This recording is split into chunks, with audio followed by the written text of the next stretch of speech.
In chapters 1 to 4 of the Essential Jesus, the Gospel of Luke, Jesus goes back to where he grew up, Galilee. This is a very backward, very outdated sort of place with rundown towns like Nazareth and Capernaum. And it's here in this incredibly ordinary place that an extraordinary man comes before his people.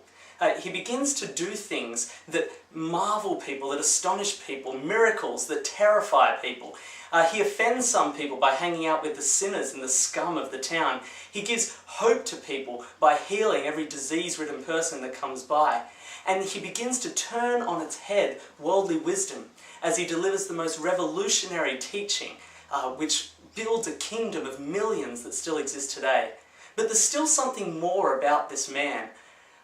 In these chapters we get an incredible insight into one of Jesus' great friends, a man named Peter. Now, Peter was nothing special. He was just a normal guy, ordinary guy, a fisherman, blue-collar worker. There was nothing special about Peter.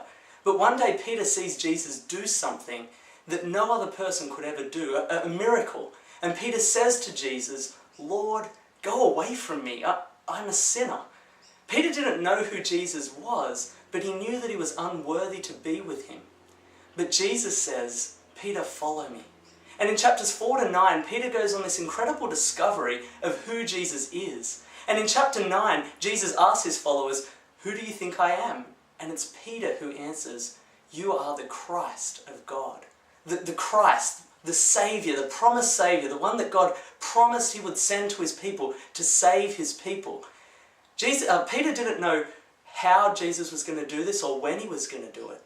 But by living with Jesus, by hearing his words and watching his actions, Peter knew that before him was the Saviour from God. From this ordinary place comes a man who is anything but ordinary. Now, how did people respond to him? Well, when he did miracles, masses of people came to him. He was like a rock star to them, and he would have to run away from them at times. When he made claims about who he was, riots would begin. People would hate him. At one point, he was almost thrown off a cliff. Religious people despised him because he claimed to be God. Demons were terrified of him because they knew he is God.